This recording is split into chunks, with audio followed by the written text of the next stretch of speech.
ప్రతి కళ ఇంటి నుండే మొదలు. ప్రతి ప్రయాణం వెనుక తల్లిదండ్రుల నిశ్శబ్ద త్యాగాలు. ఇది గమ్యం కాదు, ఇది మార్గం. ఇవాళ తెలివి ఒక్కటే చాలదు, క్రమశిక్షణ ఉంటే కాని విజయం దక్కదు. ప్రతి అడుగు క్రమశిక్షణతో, ప్రతి విజయం విద్యతో. మన VVIT university. Absolute discipline, absolute education. Meet the tomorrow today. ICFI is the bridge between tomorrow and today. Bridge between aspirations and accomplishment. Bridge between I wish to I can. I will remove the gap. Welcome to the I. I am ICFI. Belief called I. I can fly above imagination. ICFI.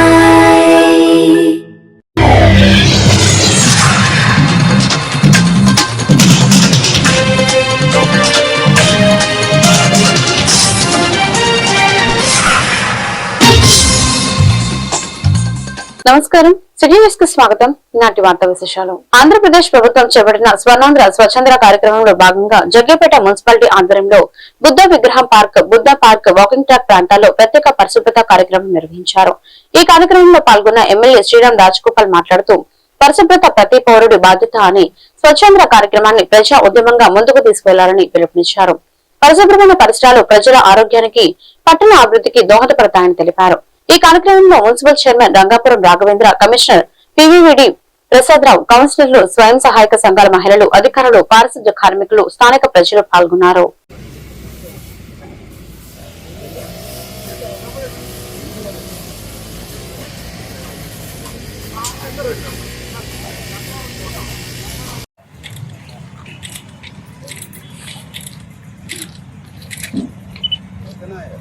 Okay sir.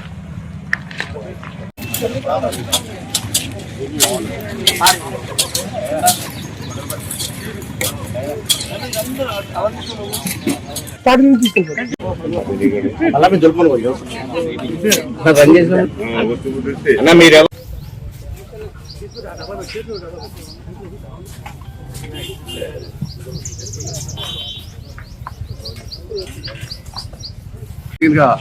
మొత్తం చేయడం జరిగింది.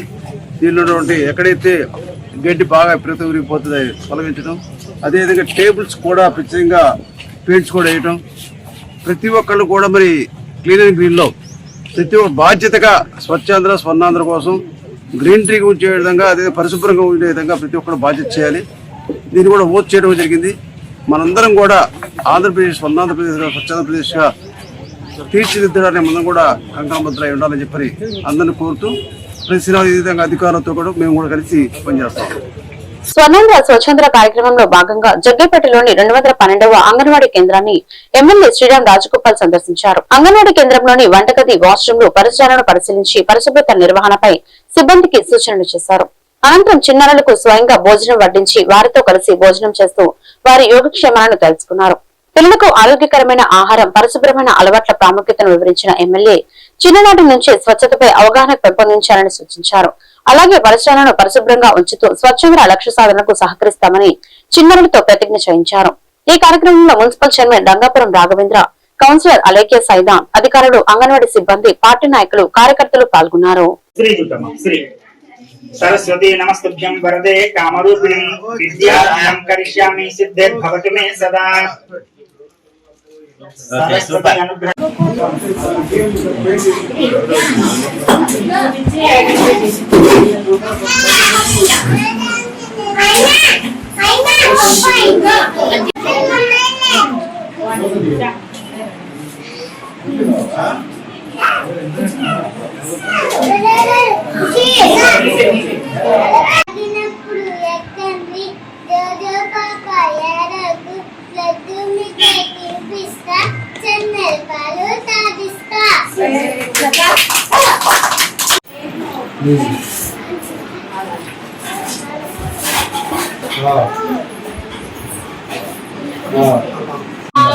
Activities చేస్తారు, పిల్లల్ని engage చేస్తారు. చాలా చిన్న చిన్న ఆటలు అవి పెట్టి పిల్లల్ని ఎంగేజ్ చేస్తారు, చదివిస్తారు. మా అమ్మాయికి ఏబిసిడీలు ఇక్కడే వచ్చాయి.